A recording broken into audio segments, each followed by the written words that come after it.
नमस्कार, रण क्षेत्र देख रहे हैं आप। आपके साथ मैं हूं लावनी विनीत। बेहद खास मुद्दे के साथ आज एक बार फिर से आपके बीच आ चुकी हूं। संभल की हर सांस सनातन, ये हम नहीं कह रहे हैं, ये तो चीख चीख कर कह रहे हैं वो प्रमाण, वो सबूत, वो साक्ष्य जो साफ तौर पर बता रहे हैं कि संभल सनातन का केंद्र रहा है। वो संभल जो कभी सत्यव्रत हुआ करता था, कभी पिंगल हुआ करता था, उस पर किस तरीके से आक्रमणकारियों ने, आक्रांताओं ने अपनी छाप छोड़ी। संभल के सच को दबाया गया, लेकिन हमारे यहाँ पुराणों में भी वर्णित है कि सच को दबाया जा सकता है लेकिन छिपाया नहीं जा सकता, क्योंकि सच, सत्य सनातन होता है। और वही सनातनी प्रमाण एक एक करके संभल की धरती से निकल कर सामने आ रहे हैं। संभल की धरती अपने अंदर ऐसे ऐसे प्रमाण, ऐसे ऐसे वजूद, ऐसे ऐसे गवाही, ऐसे ऐसे साक्ष्य को समेटे हुए है जो ये बताती है कि संभल हिंदुओं की आस्था का केंद्र रहा है। ये वही संभल है जिसके बारे में पुराणों में दर्ज है कि कल की अवतार अगर कहीं आएगा तो ये संभल की धरती ही होगी। लेकिन इसी संभल को, संभल की विरासत को कभी आक्रमणकारियों ने अपने षड्यंत्र के तहत दबा दिया, तो कभी कुछ सियासतदानों ने अपनी सियासत के लिए इस हिंदू बहुल इलाके को मुस्लिम बहुल इलाका बना दिया। लेकिन आज जब एक एक करके सर्वे के माध्यम से, खुदाई के माध्यम से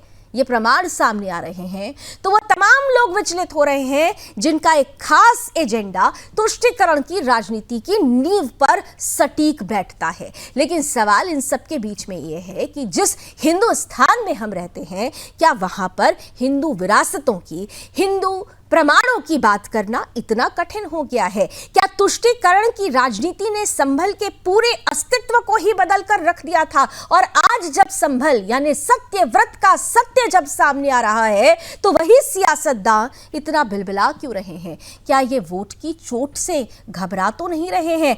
ये हिंदुत्व के एकीकरण से घबरा तो नहीं रहे हैं? संभल की हर सांस कैसे सनातन हो रही है और सनातन की गवाही दे रही है? आज इन्हीं तमाम प्रश्नों के बीच रण क्षेत्र में बड़ी बहस मुबाहिस होगी। हमारे आज के अतिथियों से हम आज आपका परिचय कराएं, लेकिन उससे पहले आज की वो सबसे बड़ी रिपोर्ट आपको दिखा देते हैं जो बता रही है कि संभल में एक एक करके कैसे हिंदुत्व के प्रमाण मिल रहे हैं। एक और रानी की बावड़ी मिली है।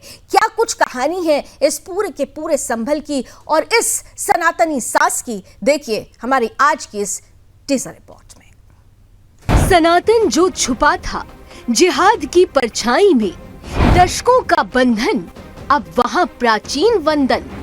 बदल रही है समय की धारा, धरती उगल रही इतिहास हमारा। इतिहास के हर पन्ने पर छिपाया गया सनातन। संभल की धरती इन दिनों ऐतिहासिक और धार्मिक घटनाओं का गवाह बन रही है, जो न केवल इस क्षेत्र की सांस्कृतिक धरोहर को उजागर करती है, बल्कि ये भी साबित करती है कि यहाँ के कण कण में सनातन धर्म की गहरी जड़ें विद्यमान हैं। 14 दिसंबर को शिव मंदिर की खोज, 16 दिसंबर को कुएं में मिली मूर्तियों और 17 दिसंबर को बांके बिहारी मंदिर की प्राप्ति। ये घटनाएं इस बात का प्रमाण है कि इस धरती में सनातन संस्कृति और धर्म की प्रभावी उपस्थिति कभी भी समाप्त नहीं हो सकती। रानी की बावड़ी की प्राप्ति ने एक बार फिर से ये साबित कर दिया है कि इतिहास के हर क्षण को दबाने के लिए जितने भी प्रयास किए गए, वो सब असफल रहे हैं और धर्म की सच्चाई सदा जग जाहिर होती रही है। इन घटनाओं के बीच एक विशेष बात यह है कि 46 वर्षों से बंद पड़े शिव मंदिर में हाल ही में आयोजित भंडारे में भी हजारों श्रद्धालु पहुंचे। ये दर्शाता है कि भले ही समय के साथ ये स्थल बंद पड़ा हो, लेकिन श्रद्धा और विश्वास का केंद्र कभी भी समाप्त नहीं हो सकता। ये सामाजिक और सांस्कृतिक दृष्टिकोण से भी महत्वपूर्ण है, क्योंकि ये दर्शाता है हमारे धार्मिक स्थल और परंपराएं केवल मंदिरों और मूर्तियों तक ही सीमित नहीं हैं, वो हमारे दिलों और आस्थाओं में भी गहरी रची बसी है। लेकिन एक महत्वपूर्ण बात ये भी है कि सांस्कृतिक जागरण के बीच जो बुलडोजर की गूंज सुनाई दे रही है, उससे जिहादियों के मंसूबों पर जो तमाचा लगना लाजमी है। इसलिए हम फिर से अपनी ऐतिहासिक धरोहर को जिहाद के अंधेरे में न धकेल दें। इसके लिए समय की आवश्यकता है कि हम अब अपनी एकता को बनाए रखें। जैसा कि मुख्यमंत्री योगी आदित्यनाथ ने अपने अयोध्या दौरे में कहा भी था कि मुगलों ने सनातन धर्म को दबाने की कोशिश की। मैं पूछना चाहता हूं उन लोगों से, कौन वे लोग थे जिन्होंने देश के अंदर सनातन धर्म से जुड़े हुए उन मानबिंदुओं को नष्ट करने का काम किया और क्यों किया था? उसके पीछे की नीयत क्या है? उसके पीछे की नियति अपने बर्बर कृत्यों को अंजाम देकर के पूरी धरती को नरक बनाने की साजिश का हिस्सा था, जिसके तहत कभी काशी में काशी विश्वनाथ मंदिर, कभी अयोध्या में श्री राम जन्मभूमि, कभी मथुरा में श्री कृष्ण जन्मभूमि, कभी संभल में कल के अवतार की हरिहर भूमि, कभी भोज में ज्ञान के अधिष्ठात्री देवी मां सरस्वती के पावन मंदिर को नष्ट किया जाता है, तोड़ा जाता है, अपवित्र किया जाता है। इन मंदिरों को तोड़ने से कभी सोमनाथ का मंदिर अपवित्र किया जाता है। इन मंदिरों को तोड़ने से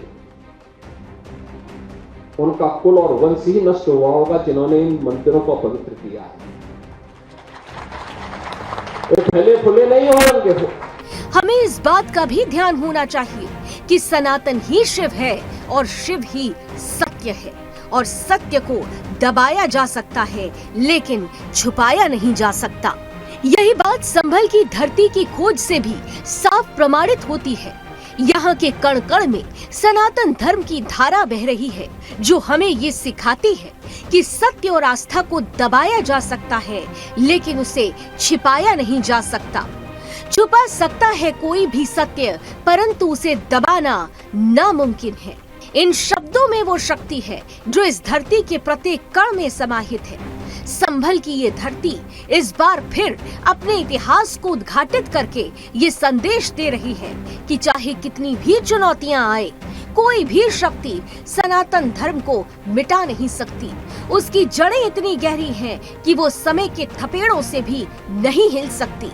इस धरती पर हर एक कण में छिपी सनातन की पुकार हमें ये याद दिलाती है कि सत्य की राह पर चलने से कभी डरना नहीं चाहिए, क्योंकि वही अंततः विजयी होता है। Bureau report, Sudarshan news. ये उत्तर प्रदेश की आदरणीय योगी जी की जो सरकार है और इनके अधिकारी हैं, मेरा अनुरोध है कि आज बहुत ज्वलन समस्याएं हैं, बहुत ज्वलन समस्याएं हैं। सबसे बड़ी समस्या तो हमारे किसान की है। गेहूं बोने की सीजन खत्म हो रही है। पूरे प्रदेश में पहला सीजन है कि डाई खाद नहीं मिल रही। डाई खाद गेहूं की उपज के लिए, जैसे शरीर के लिए पानी और शरीर के अन्य फायदेमंद है, उसी तरह से गेहूं के उत्पादन के लिए डाई बहुत जरूरी है। ये पहली सरकार है उत्तर प्रदेश की कि किसान को डाई नहीं। किसान अपनी समस्या को लेकर आज दिल्ली आना चाहते हैं, प्रधानमंत्री से मिलना चाहते हैं, लेकिन सरकार नहीं आने दे रही।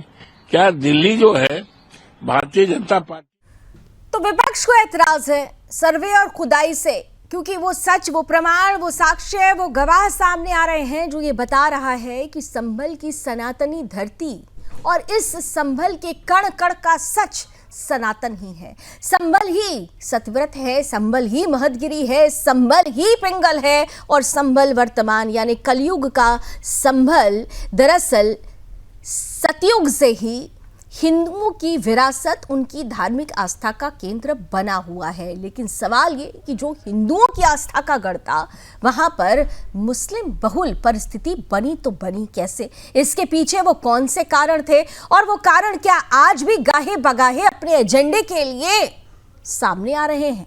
इस पर हम चर्चा करें उससे पहले, क्योंकि आज एक और सत्य का प्रमाण मिला है, सनातन का प्रमाण मिला है। चंदौसी से एक ऐसी बावड़ी मिली है जो हिंदुत्व को, यहाँ पर उसके स्थायित्व को, उसके अस्तित्व को प्रमाणित करती है। और ग्राउंड जीरो पर पहुंचकर मेरे सहयोगी रामपाल जी ने पूरी की पूरी परिस्थिति को सुदर्शन के कैमरे में कैद करने की कोशिश की है। क्या है इस बावड़ी की सच्चाई, जरा रामपाल जी की नजरों से समझ लेते हैं और फिर चलते हैं आज के अतिथियों के पास। संभल में एक से एक बढ़कर खुलासे हो रहे हैं, जहां चंदौसी नगर में एक बाबरी कुआं निकला है, जहां पर 2 दिन पहले डीएम को शिकायती पत्र दिया गया था। वो लोग हमारे साथ मौजूद है, जहां पर आज उस कुएं की 2 दिन से लगातार खुदाई की जा रही है। जो रानी एक बताई जाती है, बिलारी की रानी थी, उसकी ये रियासत बताई जा रही है। उसी के लिए बात करने के लिए जो यहाँ के चंदौसी के लोग हमारे पीछे साथ मौजूद है, हम उनसे बातचीत करने की कोशिश करेंगे। सर, क्या नाम है? कौशल किशोर, वंदे मातरम। सर, सवाल ये है कि आपको कब जानकारी हुई थी कि यहाँ पर ये कुआं है, बावड़ी कुआं है, तो क्या कुछ इसमें निकलना, क्या कुछ आपने मांग की है जिलाधिकारी से? ये जानकारी तो हमें अपने पूर्वजों से भी हो गई थी, और जो यहाँ पुराने लोग हैं बताते हैं कि 1857 में रानी सुरेंद्रबाला उनकी ये रियासत थी, और ये बावड़ी कुआं, ये बहुत बड़ा बावड़ी इसका नाम है।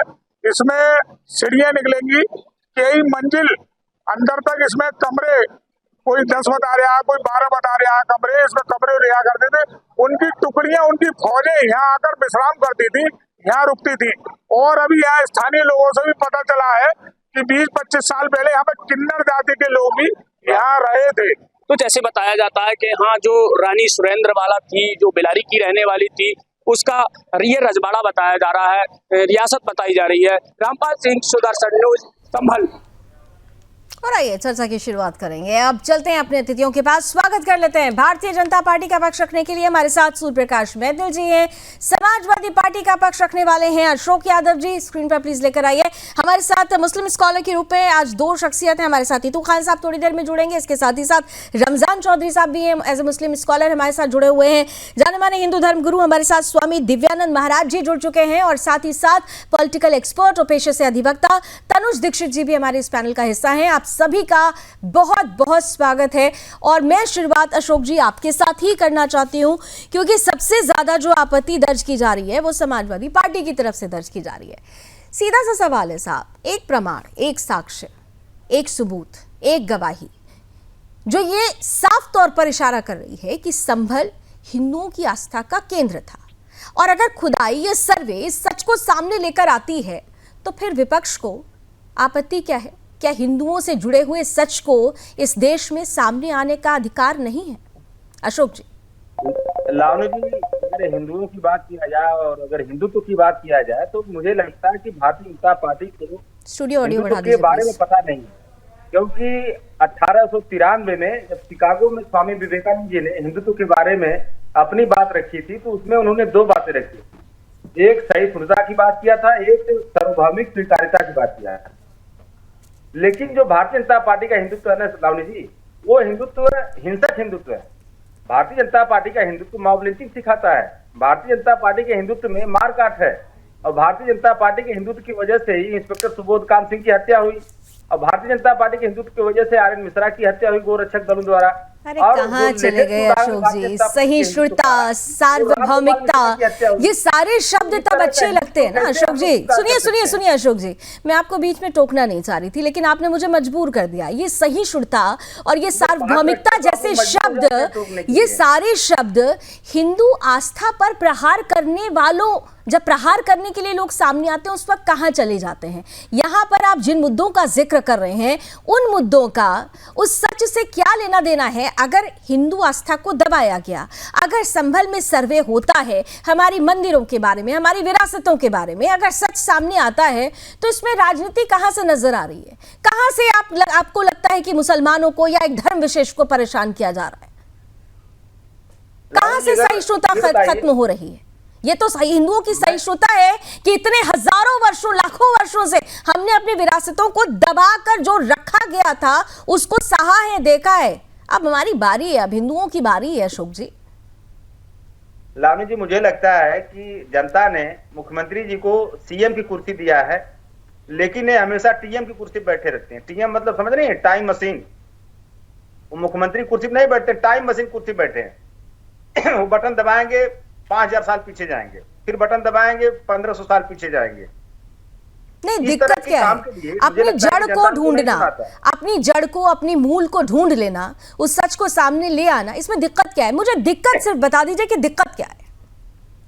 दिक्कत सिर्फ ये है लावनी जी कि गड़े हुए मुर्दे उखाड़ने से कभी किसी समाज का भला नहीं हुआ है, न तो किसी देश और प्रदेश का भला हुआ है। आप नकल किसकी कर रहे हैं? माननीय मुख्यमंत्री जी नकल किसकी कर रहे हैं? ये नकल कर रहे हैं, सीरिया की नकल कर रहे हैं, अफगानिस्तान की नकल कर रहे हैं, और समाजवादी सरकार ने अमेरिका की नकल किया था। हमने गड़े हुए मुर्दे उखाड़ने से किसी समाज का भला नहीं होगा। मुझे ये लाइन समझ में नहीं है, आप किस समाज की बात करते हो? उस समाज में हिंदू आता है या नहीं आता, या सिर्फ मुसलमान आता है?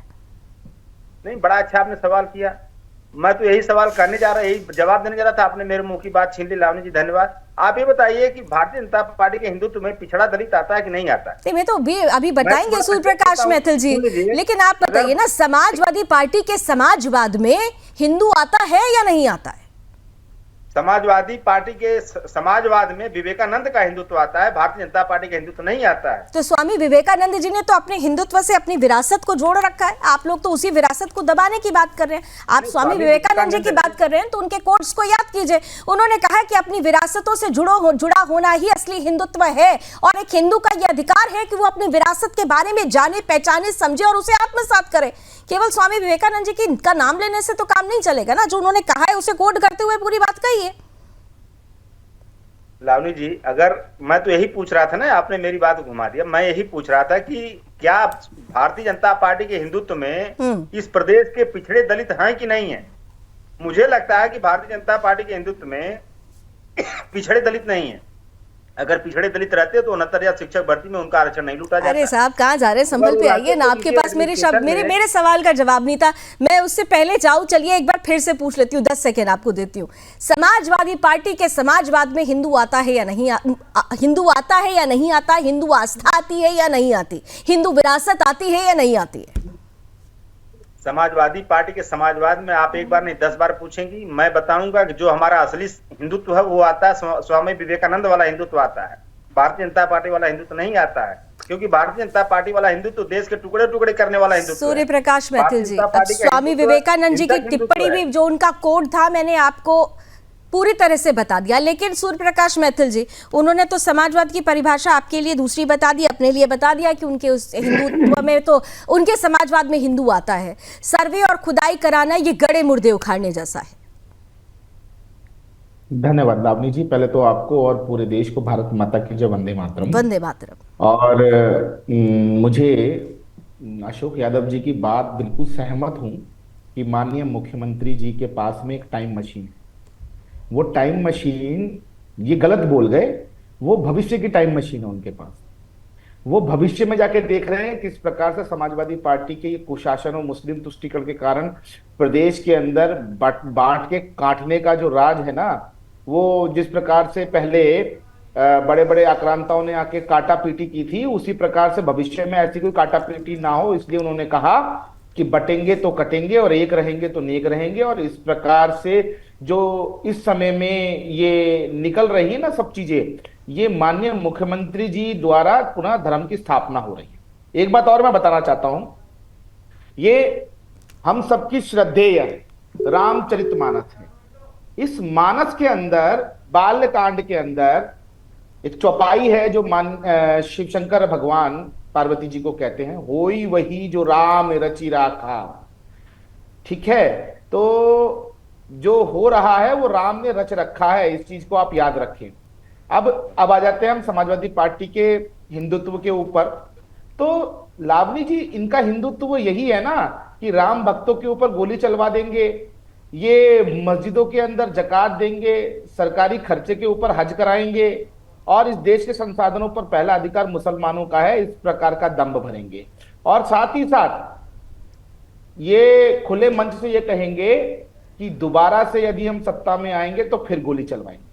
तो ये समाजवादी पार्टी का हिंदुत्व है। और एक बात और मैं कहना चाहता हूं, आपने बहुत अच्छा प्रश्न मुझसे पूछा था कि क्या समाजवादी पार्टी के हिंदुत्व में समाजवादी पार्टी के राजनीति के अंदर हिंदू है कि नहीं है, उसका तो ये जवाब नहीं दे पाए। इन्होंने मुझसे जो प्रश्न पूछा मैं इनको बता देता हूं कि भारतीय जनता पार्टी के कारण ही प्रदेश के अंदर दलित समाज जो है वो आज सुरक्षित है, आज वो विकसित हो रहा है, विकास कर रहा है। आपके शासनकाल में तो गेस्ट हाउस कांड में किस प्रकार से एक दलित की बेटी के कपड़े फाड़े गए, उनके बलात्कार की, उनकी हत्या की कोशिश की गई। एक बात और, एक 20 सेकंड और, 20 सेकंड और दीजिए, फिर आप बोलने दीजिए। ठीक है, 10 सेकंड बोल लीजिए। ठीक है, बोल लीजिए, 10 सेकंड बोल लेने दीजिए। फिर अशोक यादव जी को बोलने दीजिएगा। भाई साहब सुन लीजिए, मैं आपके बीच में नहीं बोलूंगा, मैं इस प्रकार की अब बातें नहीं कर। सुनिए, एक बात और, इस देश के अंदर 60 साल तक परम श्रद्धेय बाबा साहब भीमराव अंबेडकर जी का अपमान होता रहा, उनको भुला दिया गया। लेकिन ये भारतीय जनता पार्टी की सरकार है जिन्होंने उनके पंचतीर्थ बनवाए, उनको भारत रत्न दिया, और साथ ही साथ बाबा साहब भीमराव अंबेडकर जी की जो सोच थी भारत के प्रति, उसको अंतिम पंक्ति तक जो व्यक्ति है उस तक लाभ पहुंचाने की जो सोच थी अंत्योदय की, वो हम लोगों ने की है। ठीक है, तो ये तो जग जाहिर है कि अंतिम व्यक्ति तक अगर सोच भारतीय जनता पार्टी की गई, लेकिन समाजवादी पार्टी का समाजवाद सेलेक्टिव है, ये आरोप लग रहा है। लावनी जी, अंतिम व्यक्ति का जो 69,000 शिक्षक भर्ती में 19,000 लोगों का जो आरक्षण काटा, वो अंतिम व्यक्ति पे, अंतिम पावदान पे खड़े थे कि पहले पावदान पे खड़े थे? और अब तो मुख्यमंत्री जी ने स्वीकार कर लिया, फिर फर्जी बात फैला रहे, विधानसभा में स्वीकार किया ना, फर्जी बात फैला रहे कि वो जो आरक्षण काटा गया है। अच्छा, आप मुझे बताओ ना, इसकी शुरुआत कहां से हुई थी? अच्छा अशोक भाई, इतना बताओ ना, इन जो शिक्षक भर्ती वाला मामला था उसके अंदर सबसे पहला डिसीजन किसका था? आप चलो बताओ ना मुझे। अखिलेश यादव ने बिगर किसी नोटिस के जिस प्रकार से उन्होंने आदेश दिया, उसको ही तो हाईकोर्ट ने पलटा था ना भैया। को अपने साथ नहीं लेके अशोक जी, मुझे ये समझ में नहीं आता, ठीक है अशोक जी और मैथिल जी, मुझे ये समझ में नहीं आता कि जब कभी भी संभल पे सर्वे या हिंदू आस्था के केंद्र पर सर्वे या खुदाई की बात होती है, आप लोग इधर उधर जाने लगते हैं। आप लोग शिक्षक भर्ती की बात करते हैं, आप पीडीए की बात करते हैं, वो करनी चाहिए, मैं इस पे डिबेट भी करूंगी। लेकिन मेरा तो मुद्दा ये है ना कि अगर हिंदू से जुड़ा हुआ कोई प्रमाण अगर सामने आता है, क्या उस प्रमाण को सामने नहीं आना चाहिए? आपके नेता ये कहते हैं, अखिलेश यादव कहते हैं कि नए रास्ते ढूंढने चाहिए।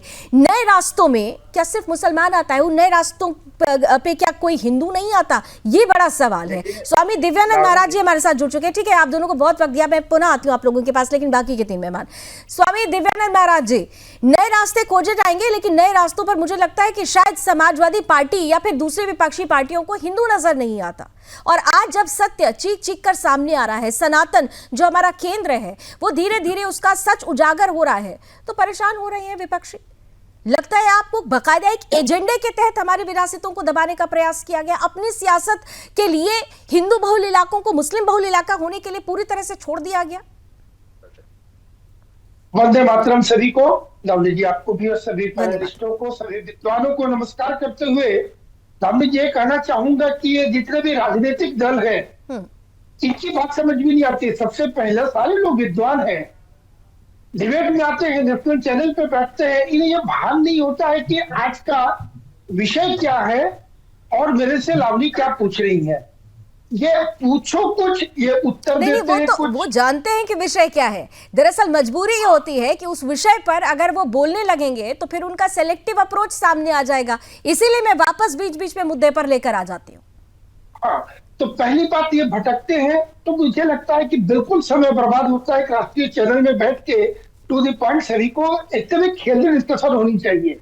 मात्र हम चेहरा दिखाने आधे घंटे के लिए थोड़ी आते, इसीलिए सोचनी चाहिए। जहां भी हिंदुत्व की बात, श्री राम की बात, रामायण की बात, संतों की बात, राष्ट्रवाद की बात, अगर इसका खिलाफ करना हो, क्षमा चाहेंगे, मुझे किसी से कोई व्यक्तिगत द्वेष नहीं है, तो कांग्रेस पार्टी, सपा पार्टी, ये इन्होंने ठेका लेके रखा है।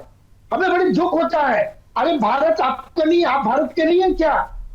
अगर आप मशीन की टाइम मशीन की बात कर रहे हैं, सपा के विद्वान बोल रहे थे 15 साल पीछे वाली बटन दबाइए, देखिए अभी आपका सही नकाब खुल जाएगा। जिसके लिए आप वकालत कर रहे हैं ना, 15 साल पहले का आपका नकाब खुलेगा तो असली चेहरा सामने आएगा। अभी 1500 साल पहले क्या था? एक घर में किसी के 2 फीट जमीन चली जाती है, किसी भी परिवार में, तो तलवारें निकल जाती हैं, सुप्रीम कोर्ट तक चले जाते हैं। हमारे धरोहर छीने जाएंगे और उस पर कोई आवाज नहीं उठाएगा। और कौन? तो हमारे ही लोग उधर से एक विशेष धर्म विशेष का वकालत करने बैठ जाते हैं। ये तो लज्जाजनक बात है।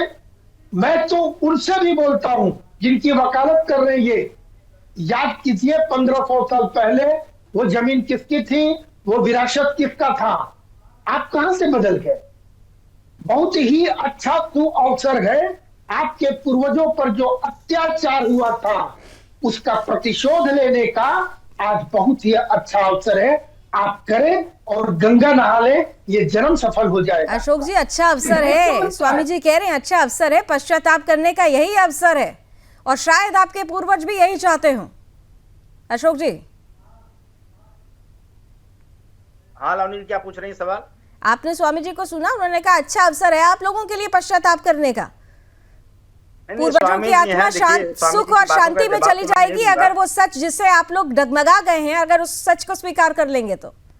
लावनी जी देखिए, स्वामी जी की बात का जवाब मैं नहीं दूंगा, लेकिन मैं इतना जरूर कहूंगा कि भारतीय जनता पार्टी टॉर्टाइज, देखिए ना कछुआ टॉर्टाइज, ये उसी टाइप का छद्म आवरण, छद्म हिंदुत्व और छद्म राष्ट्रवाद का आवरण जो कछुआ की तरह अपने खोल में लिपटे रहते हैं।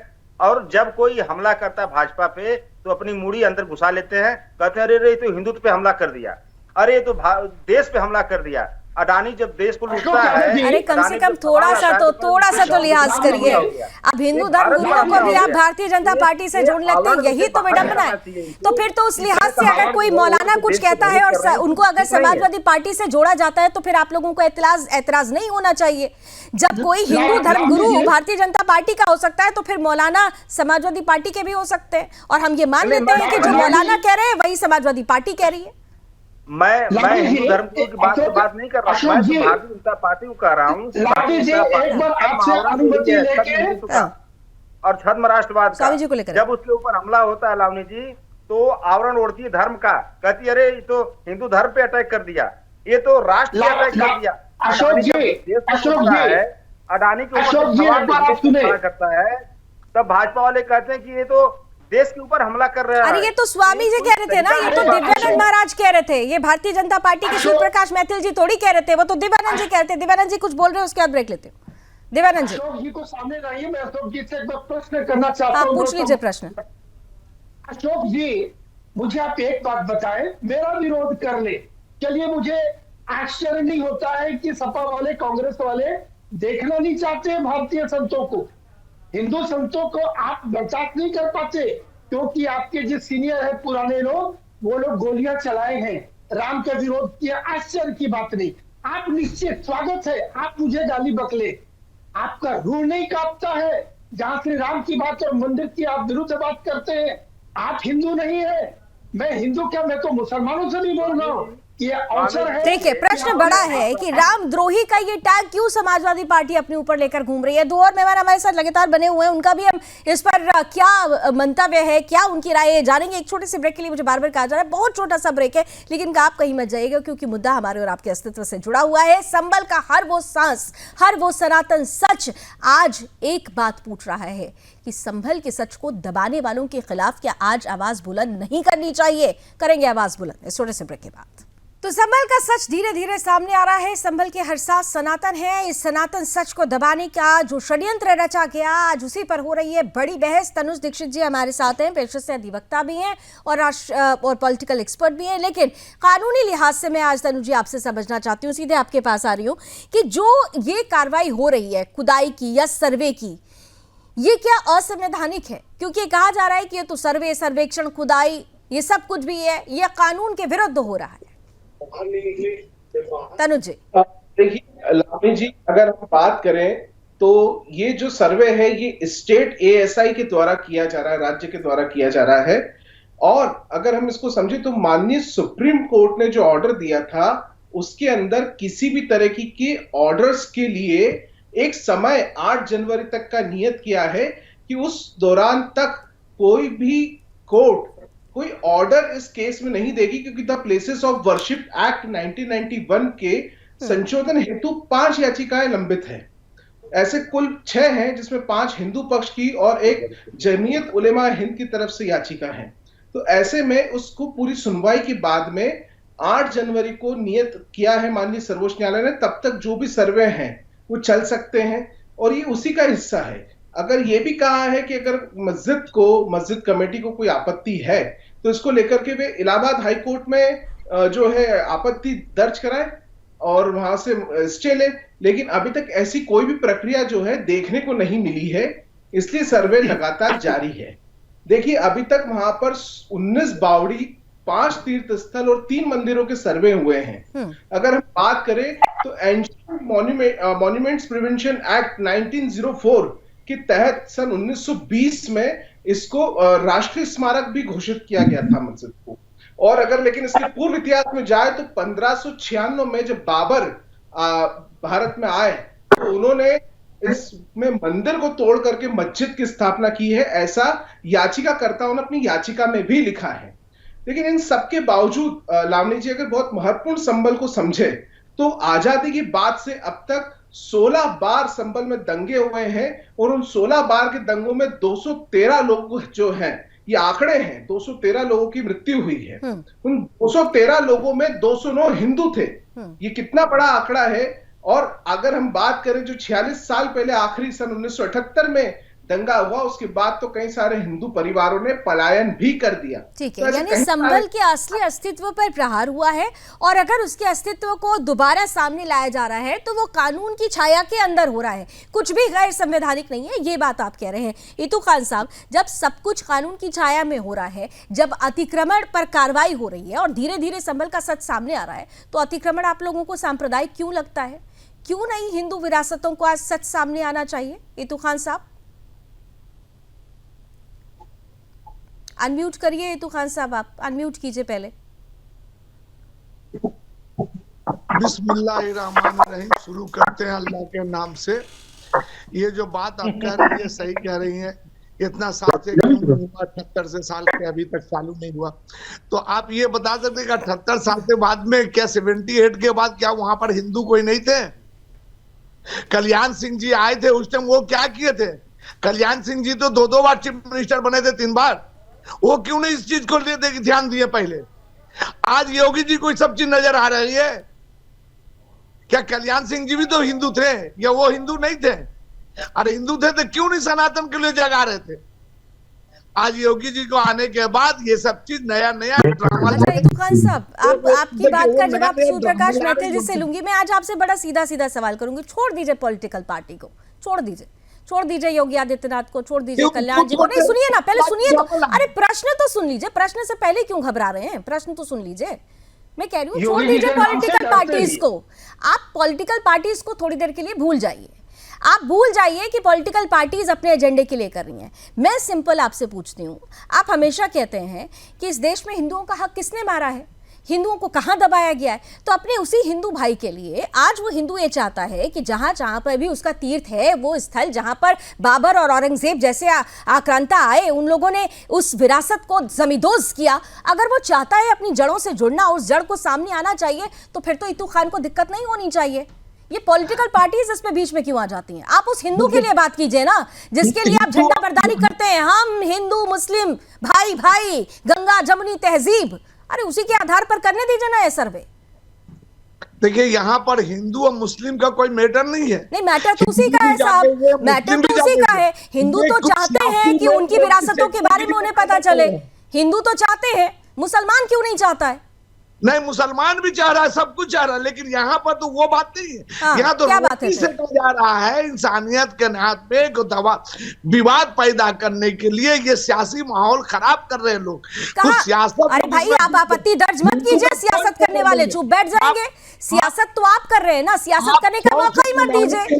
से पूछिए, इसमें कोई इंटरेस्टेड नहीं है। ये 2-4 जो है जो सियासी खेल रहे हैं रोटी सेकने के लिए अपना संभल का हर एक हिंदू ये चाहता है इतू खान साहब, संभल के हिंदू जो आज तक चुप बैठे हुए थे उनको एक हिम्मत मिली जब वो खुलकर बोल रहे हैं कि हम चाहते हैं कि सच सामने आए। आप संभल के हिंदू की आवाज को क्यों दबाना चाह रहे हैं? अभी आप फिर पॉलिटिकल पार्टी ले आए। 3 बार कल्याण सिंह मुख्यमंत्री थे, वो क्यों मैंने कहा कि आप छोड़ दीजिए पॉलिटिकल पार्टी, अरे छोड़ दीजिए बीजेपी को, छोड़ दीजिए समाजवादी पार्टी को, हिंदू की बात करिए ना, संभल में रहने वाले हिंदू की बात करिए ना, इस देश और दुनिया में रहने वाले सनातनी की बात करिए ना। आपकी भी पीढ़ी, आपके पूर्वज भी सनातनी होंगे साहब, आप स्वीकार करें ना करें, आपकी मर्जी, आपके चैनल पर आप किसी को कुछ बना सकती हैं। अच्छा तो क्या माने आप औरंगजेब और बाबर के वंशज हैं, ये कह दूं? नहीं वही बात है, आप किसी को मैं पूछ रही हूँ आपसे, मैं तो सिर्फ पूछ रही हूँ, आप बता दीजिए। अगर आपके पूर्वज हिंदू नहीं है तो फिर तो यही माना जाएगा औरंगजेब या बाबर के वंशज हैं आप। के लिए बात कीजिए, हिंदू कहाँ से आ गया? हिंदू कहां से आ गया? हिंदू ही आएगा। रमजान चौधरी साहब, मुझे लगता है शायद उनके ऑडियो में प्रॉब्लम हो गई, बीच में कट गए, लेकिन रमजान चौधरी साहब, हिंदू ही आएगा क्योंकि सनातन का प्रमाण सामने आ रहा है। आपको भी आपत्ति है क्या इस सनातन के सच को सामने आने से? जी को करने के लिए बस अपना गद्दी के लिए ड्रामाबाजी कर रहे हैं। रमजान चौधरी भी यही मानते हैं क्या जो इतू खान साहब मान रहे हैं? रमजान चौधरी जी देखिए, भारत सनातनियों का देश है और हम पूर्वज में सनातनी हैं, और सनातन का कोई गलत मतलब थोड़ी है। सनातन का मतलब जिसका कोई तन नहीं है, जो ईश्वर को एक मानता है। अब अलग अलग रूप हो सकते हैं, हम सनातनी रहे हैं और मैं तो आज भी आपको सनातनी मानता हूं, चूंकि सनातन के मायने एक की पूजा करना है, सिर्फ एक को। अब बताइए तुखान साहब, रमजान चौधरी तो मान रहे हैं अपने आप को सनातनी। मुझे तो कोई इसमें अगर इस तरह की हम तफरीक फैलाएंगे, सनातन का मतलब तो समझ ये तुझे रमजान जी को, ये तुखान साहब आप बार-बार शायद अनम्यूट कर दे रहे हैं तुझे। ठीक है कि हमारे पूर्वज मुस्लिम हो गए, हम मुस्लिम उसमें आस्था रख रहे हैं, इसका मतलब अपनी जड़ों को थोड़ी छोड़ देंगे। हम सनातनी है, हम रामचंद्र की औलाद से जुड़े हुए हैं। हाँ, और देखिए हमारा उतना हक है। हो सकता है हमारे जो पैनलिस्ट बैठे हैं इस बात का कुछ उसको बुरा भी लग जाए, लेकिन सच ये है कि हम रामचंद्र जी की जड़ों से हुए लोग हैं। बताइए तुखान साहब, रमजान जी तो कहते हैं कि उनकी जड़ें प्रभु श्री राम से जुड़ी है, तो इतू खान ये क्यों नहीं मानते? उस चीज को लेकर हमारे बीच में कोई तफरीक नहीं है। हम बस इतना है कि तुखान साहब जवाब दीजिए। सुन रहे हैं? हाँ तो जवाब दीजिए ना, वो तो मान रहे हैं कि प्रभु श्री राम से जुड़े हुए हैं वो। देखिए, कुछ एजेंट लोग होते हैं जो दलाल कुछ टाइप के होते हैं, जो बैठ के इस तरह से चैनल पे कुछ भी बोल सकते हैं। ये सब कुछ एजेंट लोग होते हैं। आप इतू खान साहब लड़े थे क्या? मेरा दादा, मेरा पूर्वज हसन खां मेवाती हिंदुस्तान के लिए लड़ाए, भारत के लिए लड़ाई, 1200 घुड़सवारों के साथ शहीद हुआ है। इस मुल्क के लिए बाबर के खिलाफ लड़ाई लड़ी है। क्या आपके किसी खानदान में लड़ी है भारत के लिए इतनी बड़ी लड़ाई? क्या बात कर रहे हैं आप? दलाल तो आप बैठे हो जो इस तरह की बुराई है, मतलब अपने देश में रहते हुए अपने देश के सिस्टम की बुराई करते हो, दलाल तो आप हो। इतू खान से इनके परदादा जी का नाम पूछा जाए, लावनी जी। आप अपना परदादा का नाम बताइए। मेरे खानदान में आप परदादा का नाम बताएं, आप क्या है? अरे आप कोई वंश से हो, कोई हर जन से वंश से। उंगली भी कटाई है आजादी की लड़ाई में। हम बाबर के लड़े, मुगलों के खिलाफ लड़े, हम अंग्रेजों के खिलाफ लड़े, हमारी शहादतें देखिए रिकॉर्ड में उठाकर। अरे रिकॉर्ड क्या उठा के देखेंगे? आप लोग ऐसा का रिकॉर्ड मिल रहा है कि आप लोग एक एजेंट है, दलाल है। अब जो सच बोलने लगे, जो सनातन से जुड़ जाए वो एजेंट और दलाल। आइए जरा सूर्य प्रकाश मैथिल जी का जरा जवाब ले लेते हैं इस पर। सूर्य प्रकाश मैथिल जी, आप लोग तो बड़े उससे कहते थे ना, सबका साथ, सबका विकास, सबका विश्वास, और उसी विश्वास पर किस तरीके से चोट और प्रहार की जा रही है। हर बार ये चीज सामने आती है। जो सनातन से जुड़ जाए वो एजेंट और दलाल, जो सनातन से जुड़ा हुआ प्रश्न कर ले वो बीजेपी का प्रवक्ता, लेकिन सच को नहीं स्वीकार करना। लेकिन कुछ गद्दार बैठे, ये भी ख्याल रखना है। सनातन कल था, आज है और कल रहेगा। ये हजारों साल सदियों पुरानी है। चलिए, तो ये स्वीकार कर रहे हैं, ये अच्छी बात है, तो ये भी स्वीकार कर लीजिए ना कि आपकी जड़ें भी उसी सनातन से जुड़ी हैं। जब आप मानते हैं कि सनातन शाश्वत है, सत्य है सनातन, तो आप भी उसी से जुड़े हैं, ये भी स्वीकार कर लीजिए। सूर्य प्रकाश महतो जी का जरा कमेंट ले लेती हूँ जल्दी से। सूर्य प्रकाश महतो जी। धन्यवाद रितु खान जी, आपने बहुत अच्छी लाइन अंत में कही। वो कहते हैं ना, अंत भला तो सब भला। तो आपने इतना सब जहर उगला, लेकिन उसके बाद जो आपने कहा अंत में कि सनातन था, सनातन है और सनातन रहेगा, ये बहुत अच्छी चीज बोली। शायद आपको याद आ गया कि आप उत्तर प्रदेश में रहते हैं और योगी आदित्यनाथ जी वहां के मुख्यमंत्री हैं। शायद मुझे लगता है याद आ गया आपको एकदम से। अब रही बात समाजवादी पार्टी की, देखिए इन्होंने कमेंट कहा था ना कि टाइम मशीन, तो मैं एक बात और कहना चाहता हूं समाजवादी पार्टी के प्रवक्ता को कि उसी टाइम मशीन में बैठकर जरा 46 साल पहले चले जाना, जो संभल में मंदिर मिला है वहां पे घंटे घड़ियाल बज रहे थे, बढ़िया Ashok Yadav ji 20 second time machine में आप भी बैठ जाइए। सैकड़ों लोग वहां पर पूजा पाठ करते थे, अशोक यादव जी 20 जो कि आपकी सरकार में आने के बाद वहां पर मुस्लिम, जिस दिन लोकसभा का रिजल्ट आया उसके पहले न तो संभल में मंदिर खोजा गया, न तो यूपी के किसी पार्ट में मंदिर खोजा गया। तो खोज लिया गया ना 27 के लिए, कम से कम हिंदुत्व को स्वीकार कर लीजिए। तनुज जी कहाँ जाएंगे हम 20 सेकंड में, कहाँ जाएंगे हम, फिर वाइंड अप करते हैं। जिस स्तर पे अभी कार्रवाइयां जारी है और 8 जनवरी को बहुत महत्वपूर्ण सुनवाई है, कहीं ना कहीं ये सेक्शन शायद बदल जाए और ये सेक्शन बदलने की बात से देश में काफी सारे, ठीक है, सेक्शन बदल जाए और इसके बाद से बहुत कुछ बदल जाएगा। तनुज जी ने एक बड़ी बात कही और इसी के साथ बहुत बहुत धन्यवाद आप सभी हमारे साथ जुड़े, क्योंकि ये जो डिबेट है इसका अभी अंत नहीं होने वाला, अभी तो ये आगाज है, अभी तो सिर्फ शुरुआत हुई है। सनातन की हर सांस जो धीरे धीरे सामने आ रही है, वो सांस जो दबाई गई अब खुलकर शिव की महिमा और शिव के आशीर्वाद से सामने आ रही है। और ये शाश्वत सच दरअसल कुछ राजनीतिक पार्टियों को नहीं भा रहा है, क्योंकि उन राजनीतिक पार्टियों ने इसी सनातन को हाशिए पे खड़ा किया। जो सनातन शाश्वत है आज वो सामने आ चुका है। आकलन सबको करने की जरूरत है, करिएगा जरूर। रणक्षेत्र में कल फिर मिलेंगे नए मुद्दे के साथ, नई बातों के साथ, नए चेहरों के साथ। देश और दुनिया की तमाम खबरों के लिए तब तक आप जुड़े रहिए सुदर्शन न्यूज के साथ। जय हिंद।